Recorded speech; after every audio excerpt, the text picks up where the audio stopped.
Alright, Street Dogs, so some more turbo thoughts. So this one is this. Your opinion is irrefutable. So what do I mean by that? It means that your opinion is just what you think and what you say, and your opinion is not right or wrong. It's just your opinion. So, you know, obviously if you say something like the earth is flat, you could say factually that is incorrect. But if you say something that's like moralistic or ethical or artistic, you're like, I think people should upload 10 videos a day. Like, that's just your opinion. And the funny thing is that like, people are so silly, right? When you share your opinion, it's just your opinion. It's like, nobody must abide by your rule. And you know, people leave comments like, oh, you're stupid because X, Y, and Z. Like, you're totally entitled to your own opinion. Everyone's entitled to their own opinion. But I think it's much more beneficial if you do something that's more generative. It's a new word that I like from Cindy, generative, to generate new stuff.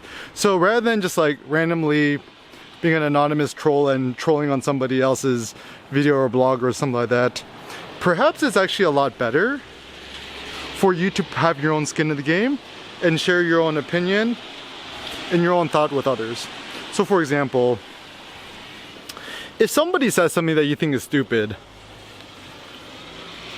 you must put your face behind your opinion. You cannot hide behind some sort of anonymous pseudonym and expect to be taken seriously or with respect, because anyone who is shielded from reality or anyone who is shielded from any potential downside is not a true man, not a true person, woman, whatever,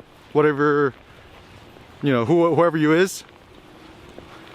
And I think the way that society advances, you know, Taleb calls this, you know, the stubborn minority, is that you as an individual, you have your thoughts.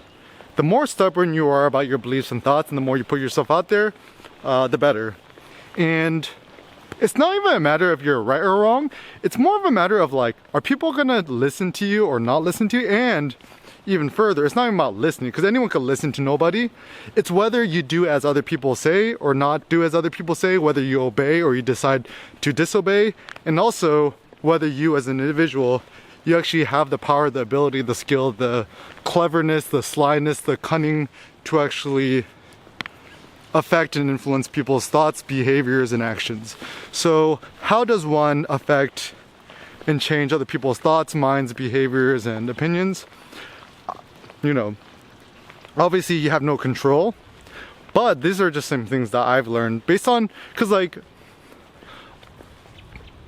I've been influenced by so many people in my life, and let me tell you how I've been influenced by others and what's been effective in terms of influencing Eric Kim. So now it's not even about like whether I agree with somebody or not. It's more of like, I'm more interested like, is this person being authentic and not? How much courage are they exhibiting? How much skin in the game do they have? And what are the consequences of what they're saying and stuff like that? And I'm also like, I'm actually a huge person. Like, I enjoy reading or listening or whatever to unorthodox opinions, contrarian ideas and thoughts, because to me it's just much more fun.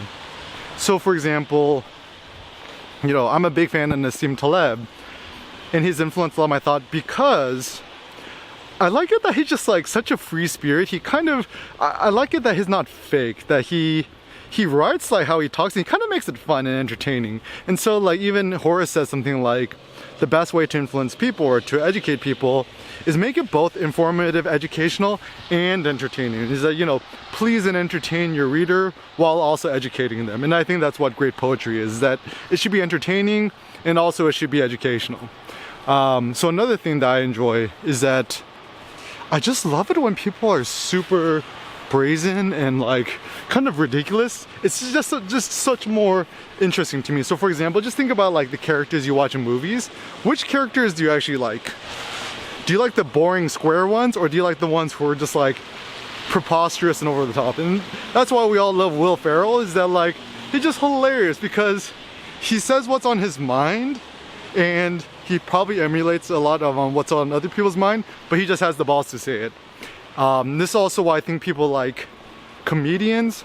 Comedians say what's on their mind and what's probably on the mind of a lot of other people, but they're just like, everyone else is just a little bit too pansy to share it. So I also find it fun too when people,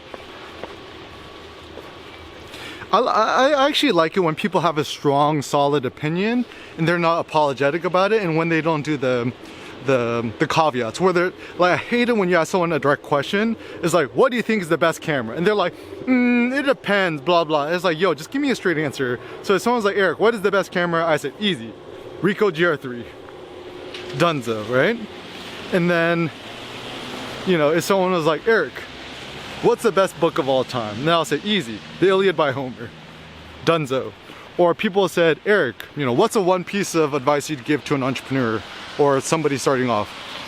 Make a website on wordpress.org, self-hosted, like super direct. So I like it when people are direct, because when people, you know, give caveats or they're unsure of themselves, it's a sign that they lack courage and they're exhibiting some sort of cowardice. Because everyone does actually have a true opinion, and actually if people say, it depends, whatever, like stuff like that, I mean, like, yeah, I kind of get it, because, you know, obviously true wisdom, there's always caveats and there's no right or wrong, but still, like, I think it's just much more interesting. I'm at least I'm more influenced when people just give it straight to me, because when people are like, you know, kind of pit-pat around the bush too much, beat around the bush too much, it just doesn't stick. Also, I found that like when people give advice, these kind of short pithy sayings are nice. Like, I love aphorisms and quotes and stuff like that, and I like good titles and titles of books, because it just kind of sticks with me. And also, I like it when an author imbues their own soul into their work. So for example, when I read Nietzsche, I feel like I know Nietzsche the person because he writes in a way which actually describes who he is. Yo, check this out.